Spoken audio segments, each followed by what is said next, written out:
Bonjour. Aujourd'hui, on retourne un peu aux origines de la chaîne pour parler d'un streamer très connu qui a récemment repris son jeu coup de cœur. Oui, il s'agit bien de Sardoche. On avait déjà discuté de l'affaire entre lui et Mila, et des conséquences qu'il y a pu avoir. On avait également couvert l'annonce de son retour sur LoL avec son ambition coréenne. Et, après 2 semaines de retour sur League of Legends, j'ai trouvé que ça valait le coup de faire un petit bilan. Un bilan en parallèle avec les interrogations soulevées lors de son retour sur le jeu. Car si League of Legends est son jeu coup de cœur, si c'est le jeu avec lequel il a le plus de viewers, il s'agit également du jeu avec lequel Sardoche entretient de drôles de relations et a souvent arrêté d'y jouer, se plaignant trop souvent de la communauté toxique imbibant le jeu.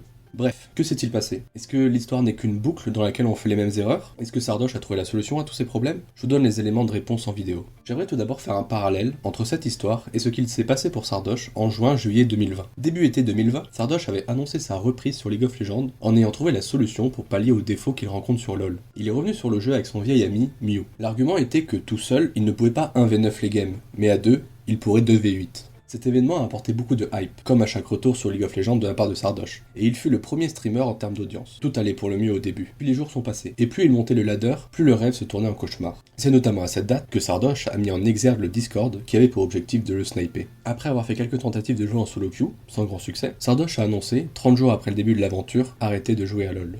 Donc reprenons maintenant avec le temps présent. On décèle les différents facteurs dans le passé. Nous avons bien des pics énormes de viewers pour Sardoche, un début euphorique avec beaucoup d'encouragement de la part de ses viewers, et une montée assez rapide en Elo, mais on commence à atteindre le break. On ressent plus de difficultés pour Sardoche à monter le ladder, de plus en plus de sniping dans ses games, et un début de ras-le-bol chez le streamer. Surtout que l'arc narratif coréen annoncé n'est finalement pas totalement certain. L'épidémie retarde le streamer dans son projet. Actuellement, il espère pouvoir arriver en Corée pour septembre. Le serveur coréen pourrait être une solution à ses problèmes, du moins à une partie de ses problèmes, car le serveur coréen possède des particularités, notamment celle de ne pas pouvoir créer un compte sans un numéro de sécurité sociale coréen, sauf si on a un passe-droit comme Sardoche, donc le problème de toxicité devrait être résolu.